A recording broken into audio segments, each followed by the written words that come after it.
El mismo coche perseguía a los delincuentes por las carreteras británicas y al mismo tiempo ayudaba a otros a escapar de la policía. Un sedán elegante, respetable, digno de aparcar frente a la ópera, que se convirtió a la vez en el favorito de los agentes de la ley y en el arma secreta de los ladrones de bancos más audaces de su época. Esta es la historia del Jaguar Mark II. Corría octubre del año 1959, cuando la marca británica presentó al mundo un automóvil que iba a cambiar para siempre la idea de lo que podía ser un sedán familiar. Hasta entonces, la lógica parecía simple. Si querías velocidad, comprabas un deportivo de 2 plazas, incómodo y ruidoso. Si querías espacio y comodidad para la familia, comprabas un sedán tranquilo y aburrido, incapaz de emociones fuertes. Nadie había logrado unir ambos mundos en una sola carrocería. Y ahí es donde entra en escena un hombre extraordinario. Su nombre era William Lyons, fundador de Jaguar, y poseía un talento poco común. No solo sabía diseñar coches hermosos, sino que era capaz de resumir la esencia de todo un automóvil en apenas unas palabras. Para su nuevo sedán, inventó un eslogan publicitario de 3 palabras cortas que se convertiría en toda una filosofía. En inglés sonaba así: Grace, Space, Pace. Es decir, gracia, espacio y ritmo. O dicho de otro modo, elegancia, amplitud y velocidad. No era simple marketing, era la promesa exacta de lo que ofrecía el coche, y por una vez en la historia de la publicidad, la promesa se cumplía al pie de la letra. ¿Y cómo cumplía esas 3 promesas el Mark II? Empecemos por la gracia. Lyons era ante todo un esteta obsesionado con las proporciones. Tomó la carrocería de su predecesor, el modelo conocido internamente como Utah, y la transformó por completo. Aumentó la superficie acristalada nada menos que en un 18%. Aquello no era un capricho estético, aunque el resultado fuera espectacular. Las ventanillas más grandes, los pilares más finos y aquel techo que parecía flotar sobre el habitáculo daban al conductor una visibilidad excelente y una sensación de ligereza que sus rivales, pesados y macizos, jamás podían ofrecer. El Mark II parecía a la vez sólido y aéreo, imponente y elegante. Era, sencillamente, uno de los sedanes más bonitos jamás fabricados en Gran Bretaña. Pasemos al espacio. Dentro cabían cómodamente 5 adultos, con asientos de cuero auténtico, madera noble en el salpicadero y esa atmósfera de club inglés que solo los británicos sabían crear. No era un coche para pasar desapercibido, sino para llegar con estilo. Podía subir a toda la familia, meter las maletas en el amplio maletero y salir de fin de semana como el más respetable de los caballeros. Todo en él transmitía distinción, buena posición social y confianza. Era exactamente la clase de coche que uno esperaría ver aparcado frente a un banco, a una notaría o a un restaurante caro del centro de Londres. Y llegamos a la tercera palabra, la más importante y también la más peligrosa: el ritmo, la velocidad. Bajo aquel capó de líneas suaves se escondía un corazón que no correspondía en absoluto a la imagen tranquila del exterior. Jaguar ofreció el Mark II con 3 versiones del motor de 6 cilindros, conocido como XK. La más modesta tenía 2,4 litros y desarrollaba unos 120 caballos. La intermedia, de 3,4 litros, subía hasta los 210 caballos. Pero la verdadera joya, la que convertiría al Mark II en leyenda, era la versión tope de gama de 3,8 litros. Esa desarrollaba nada menos que 220 caballos y alcanzaba los 201 kilómetros por hora. Cifras que hoy pueden parecer normales, pero que en el año 1959 eran sencillamente asombrosas para un coche de 4 puertas. Y aquí viene el dato que lo cambia todo. Según coinciden los historiadores del automóvil, En aquel año no existía ningún otro sedán de 4 puertas en todo el mundo capaz de igualar la velocidad pura del Mark II de 3,8 litros. Ninguno. Ni alemán, ni italiano, ni norteamericano. Esto significa una cosa enorme y conviene detenerse a pensarla. El Jaguar Mark II fue, muy posiblemente, el primer superdeportivo con 4 puertas de la historia. El primer sedán capaz de humillar a coches deportivos en línea recta mientras llevaba cómodamente a 5 personas. En otras palabras, el abuelo directo de toda una estirpe de berlinas deportivas que llegarían décadas más tarde. Esos coches rápidos y familiares, a la vez que hoy nos parecen tan normales, pero que alguien tuvo que inventar primero. Cuando el Mark II llegó a las salas de exposición, causó sensación inmediata. Se convirtió rápidamente en el modelo de mayor éxito comercial que Jaguar había fabricado hasta ese momento. Los clientes hacían cola para conseguir uno, seducidos por esa combinación irresistible de lujo británico y prestaciones dignas de un coche de carreras. Pero ni el propio William Lyons, con toda su genialidad para prever el gusto del público, podía imaginar hasta qué punto aquella máquina llevaría una doble vida. Porque la misma velocidad que enamoraba a los caballeros elegantes iba a enamorar también a gente que jamás pisaría una ópera. Gente que preferiría llevar una media en la cara antes que un pañuelo de seda al cuello. ¿Y qué escondía realmente ese motor bajo el capó que lo hacía tan especial? La respuesta, que veremos a continuación, conecta a este respetable sedán familiar con uno de los deportivos más deseados y hermosos de toda la historia del automóvil. Para entender por qué el Jaguar Mark II era tan endiabladamente rápido, hay que abrir el capó y viajar atrás en el tiempo, hasta los años más oscuros del siglo XX. Porque aquel motor no nació en una oficina de diseño tranquila, sino entre las sombras de la Segunda Guerra Mundial, y su historia es tan fascinante como la del propio coche. Durante la contienda, la fábrica de Jaguar, como tantas otras empresas británicas, se dedicó al esfuerzo bélico. Pero un pequeño grupo de ingenieros, entre ellos el jefe técnico William Haynes y el propio William Lyons, no dejaron de soñar con el futuro. En las largas noches de guardia contra incendios, mientras vigilaban los tejados de la fábrica ante posibles bombardeos, discutían y bocetaban el motor perfecto para la época de paz que soñaban con ver.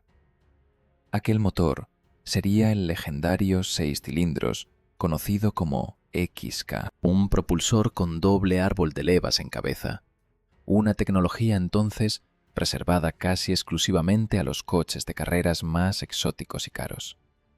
Meterla en un automóvil de producción era una audacia enorme. Cuando el motor XK vio la luz tras la guerra, resultó ser una obra maestra. Tan bueno, tan robusto y tan capaz de evolucionar, que Jaguar lo mantendría en producción durante décadas. Y aquí está la clave de nuestra historia. Ese mismo motor, en su versión de 3,8 litros, es el que latía bajo el capó del respetable Mark II. Pero no era un motor cualquiera. Compartía prácticamente sus entrañas con uno de los deportivos más hermosos y deseados jamás creados. Hablo, por supuesto, del Jaguar E-Type, aquella escultura sobre ruedas que el mismísimo Enzo Ferrari, nada menos que el fundador de Ferrari, llegó a calificar como el coche más bonito jamás fabricado. ¿Os imagináis? El fundador de la marca rival italiana rindiéndose ante la belleza de un Jaguar. Pues bien, el sedán familiar y el deportivo de ensueño eran, mecánicamente, hermanos de sangre. Compartían el mismo bloque de cilindros, el mismo cigüeñal, las mismas bielas y hasta los mismos pistones. Piénsalo un momento. La pieza más importante y más costosa de un superdeportivo, ese corazón por el que suspiraban los millonarios de medio mundo, estaba escondido bajo el capó de un tranquilo coche de 4 puertas al que podías subir a tus hijos y a tu suegra. ¿Existe engaño más delicioso en toda la historia del automóvil? Ahora bien, había pequeñas diferencias, porque Jaguar sabía perfectamente lo que hacía. El sedán no debía humillar por completo a su hermano deportivo, así que el Mark II recibió un colector de admisión distinto, con conductos curvos en lugar de los rectos que lucía el E-Type, y su propia configuración de carburadores. El resultado era que el sedán entregaba unos 30 caballos menos que el deportivo, pero seamos sinceros, ¿a quién le importaban esos 30 caballos cuando aún te quedaban 220 rugiendo bajo el pie derecho? Con esa potencia, el Mark II de 3,8 litros aceleraba de 0 a 97 km por hora en apenas 8,5 segundos. Una cifra sencillamente demoledora para un coche de familia de principios de los años 60, capaz de dejar atrás a deportivos que costaban el doble. Pero la genialidad del Mark II no terminaba en el motor. Había otra revolución escondida en su estructura, invisible a los ojos, pero fundamental. El modelo anterior, el Mark I, había sido el primer Jaguar en estrenar carrocería autoportante, lo que los ingenieros llaman monocasco. Hasta entonces, casi todos los coches se construían sobre un pesado chasis independiente al que luego se atornillaba la carrocería, como una casa sobre sus cimientos. El monocasco, en cambio, convertía toda la estructura en una sola pieza resistente, más ligera y mucho más rígida. Para el jefe de ingeniería, William Haynes, aquello supuso una apuesta enorme, una aventura comercial y creativa arriesgadísima, que exigió inversiones colosales en nuevas herramientas y prensas. Si salía mal, podía hundir a la compañía. Pero salió bien, y el Mark II heredó y perfeccionó esa tecnología, ofreciendo una conducción precisa y un aplomo que sus rivales, montados sobre viejos chasis, no podían ni soñar. Reunamos ahora todas las piezas de este rompecabezas y contemplemos la máquina completa. Por fuera, un sedán elegante y discreto, de líneas nobles, pensado para llevar a 5 adultos a la ópera con la máxima distinción. Por dentro, cuero, madera y refinamiento británico. Y bajo esa piel de cordero, el corazón de un lobo, el bloque de un superdeportivo, una estructura moderna y rígida de competición, y una velocidad que en el año 1959 no tenía absolutamente ningún rival entre los coches de 4 puertas del planeta. Era, repito, el primer superdeportivo con 4 puertas de la historia, aunque nadie usara todavía esa expresión. Y claro, una máquina con semejantes cualidades no podía quedarse tranquila circulando entre notarios y directores de banco. Un coche capaz de correr como un bólido mientras aparentaba ser el vehículo más respetable del vecindario, estaba destinado, casi por obligación del destino, a llamar la atención de quienes necesitaban precisamente eso: ir muy deprisa sin levantar sospechas. Muy pronto, aquel Jaguar se ganaría la lealtad de 2 mundos que se odiaban a muerte. 2 bandos enfrentados que, sin embargo, coincidían en un mismo deseo, en una misma obsesión por la máquina más veloz de la carretera. Los primeros en descubrir el enorme potencial de aquel Jaguar fueron, curiosamente, los guardianes de la ley. La policía británica se enfrentaba a principios de los años 60 a un problema muy concreto y muy urgente. El país se estaba modernizando a toda velocidad. Se construían nuevas autopistas, los coches eran cada vez más rápidos y potentes, y las viejas máquinas patrulla que utilizaban las fuerzas del orden empezaban a quedarse ridículamente atrás. Imaginemos la escena típica de aquella época. La mayoría de las patrullas circulaban en modelos como el Wolseley, coches sólidos, fiables y respetables, pero lentos como tortugas comparados con lo que empezaba a rodar por las carreteras. Un agente al volante de uno de aquellos armatostes veía pasar a un delincuente a toda velocidad y sencillamente no tenía ninguna posibilidad de darle alcance. Era una humillación constante. ¿De qué sirve una ley si no puedes hacerla cumplir porque el malo corre más que tú? La policía necesitaba desesperadamente un coche que devolviera el equilibrio, una máquina capaz de comerse el asfalto y atrapar a cualquiera que osara huir. Y ahí estaba el Jaguar Mark II, esperando su oportunidad. Para las fuerzas del orden fue como un regalo caído del cielo. De repente, disponían de un vehículo que reunía todo lo que podían soñar. Tenía la potencia brutal necesaria para las persecuciones en las nuevas autopistas. Tenía espacio de sobra en el habitáculo para llevar a varios agentes y todo su equipo.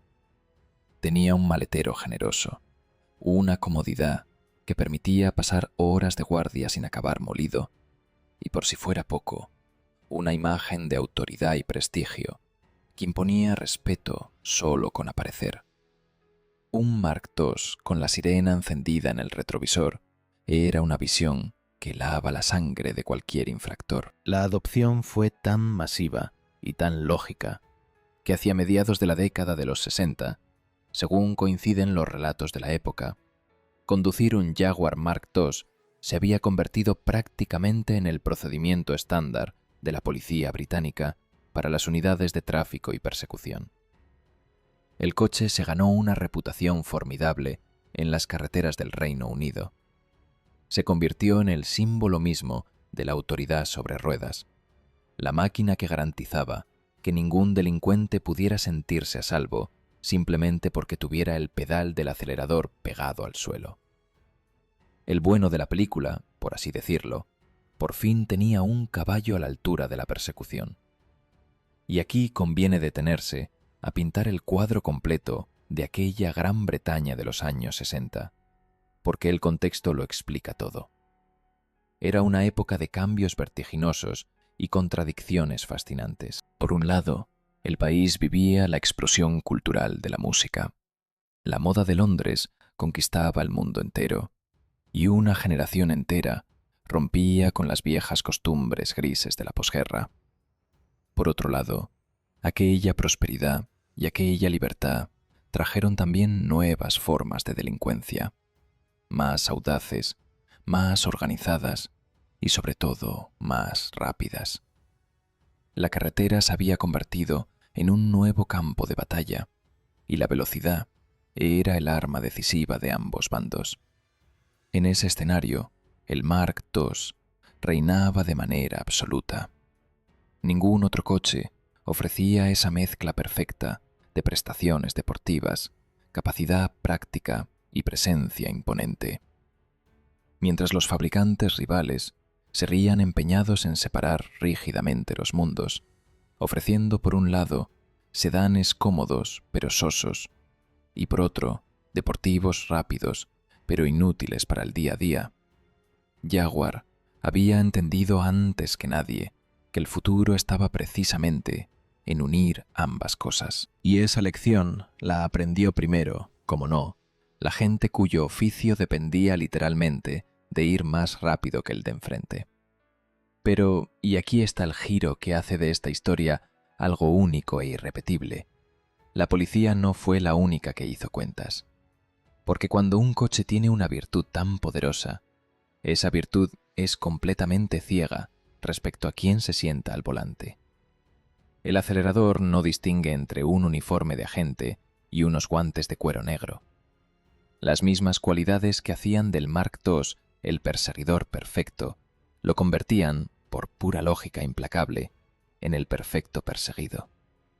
La misma velocidad que servía para dar caza a un fugitivo servía igual de bien para escapar de la caza. El mismo espacio interior que acomodaba a varios agentes con su equipo podía acomodar igual de cómodamente a otro tipo de pasajeros con otro tipo de equipaje. Y ese maletero tan generoso, pensado para el material policial, resultaba tener justo el tamaño ideal para guardar algo muy distinto. ¿Y quién, con 2 dedos de frente, en el mundo de Lampa, no se daría cuenta de semejante regalo? Si querías huir de la policía, ¿qué mejor coche que exactamente el mismo que usaba la policía, pero conducido sin las ataduras de un uniforme? Era una ironía perfecta, casi poética.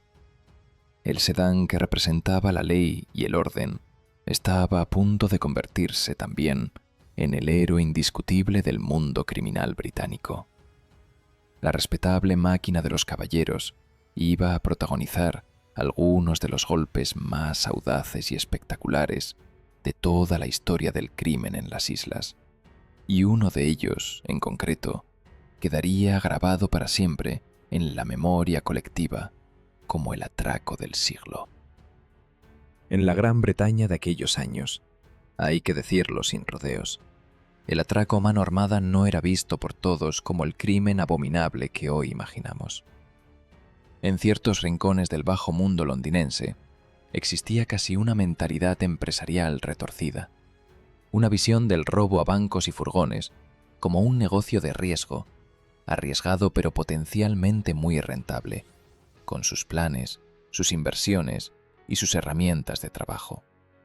Y entre todas esas herramientas, ninguna era tan codiciada como el coche de fuga adecuado.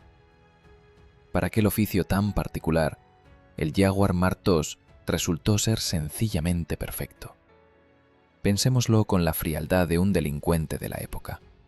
El amplio habitáculo permitía acomodar cómodamente a varios miembros de la banda, con sus armas conseguidas de forma ilegal y sus máscaras para ocultar el rostro. El maletero, tan alabado por su generosidad, ofrecía espacio de sobra para una cantidad muy respetable de billetes recién robados, o por qué no soñar a lo grande, incluso para lingotes de oro. Y por encima de todo, estaba aquella velocidad casi milagrosa. Un Jaguar robado tenía casi garantizado ser muchísimo más rápido que las típicas máquinas patrulla que la policía todavía arrastraba por buena parte del país. La escena resultaba casi cómica en su ironía. El delincuente huía en el mismo modelo que lo perseguía, con la única diferencia de que su versión no llevaba el peso del uniforme ni las dudas de la conciencia.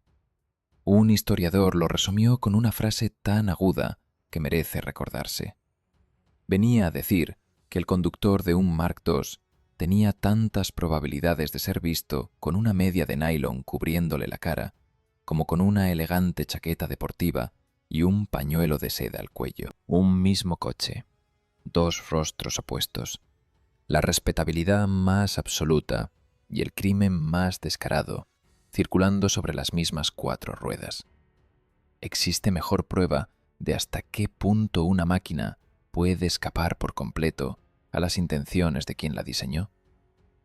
Pero todas estas cualidades, todo este potencial delictivo, encontrarían su expresión más grandiosa y legendaria en la madrugada del 8 de agosto del año 1963.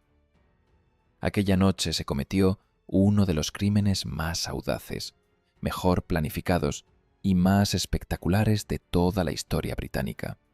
Un golpe que dejaría al país entero con la boca abierta y que pasaría a los libros con un nombre que aún hoy resuena: el Gran Robo del Tren. La operación fue una obra maestra del crimen organizado. Una banda de 15 hombres, meticulosamente organizada, había estudiado durante semanas el recorrido de un tren postal que viajaba de noche desde Glasgow hasta Londres. Aquel convoy transportaba una fortuna descomunal en billetes usados que los bancos retiraban de circulación. Dinero prácticamente imposible de rastrear. Los ladrones manipularon las señales ferroviarias para detener el tren en un punto solitario de la campiña inglesa.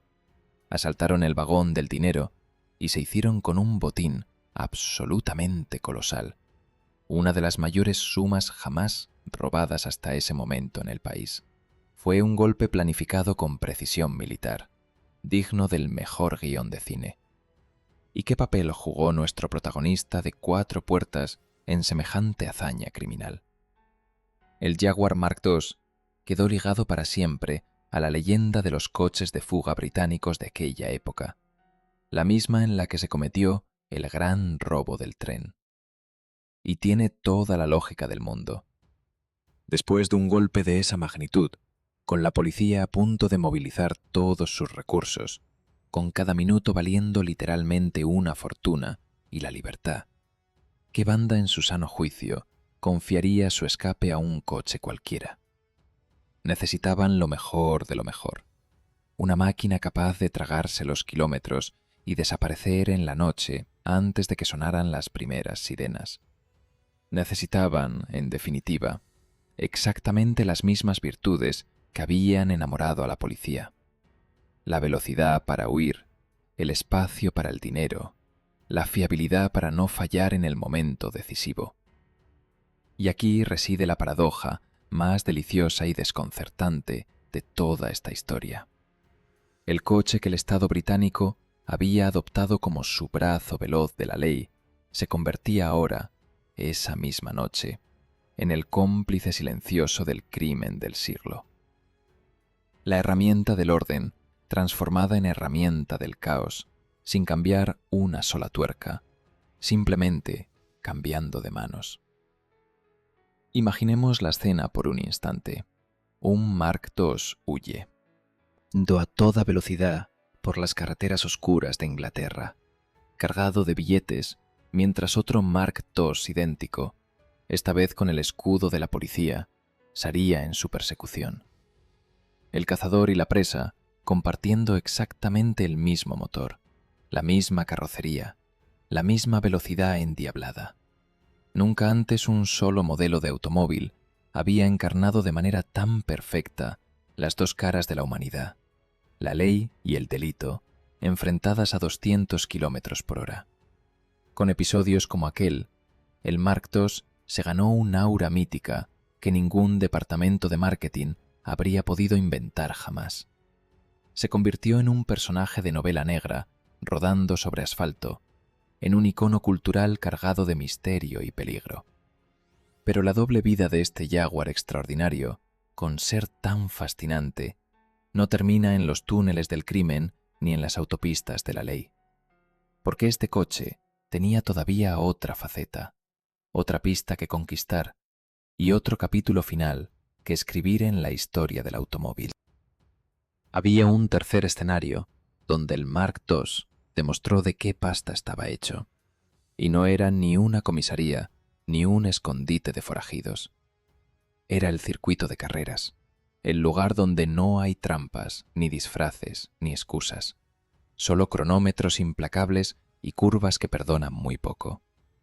Y allí, sobre el asfalto de las pistas europeas, el elegante sedán británico se transformó en una bestia competitiva, capaz de humillar a rivales muchísimo más deportivos sobre el papel. Durante la primera mitad de los años 60, el Mark II dominó las carreras de turismos con una autoridad aplastante. Verlo derrapar en las curvas, inclinado sobre sus ruedas, con aquella carrocería señorial luchando contra las leyes de la física, era todo un espectáculo. ¿Cómo era posible que un coche pensado para llevar a la familia al campo se batiera de tú a tú con máquinas de competición pura?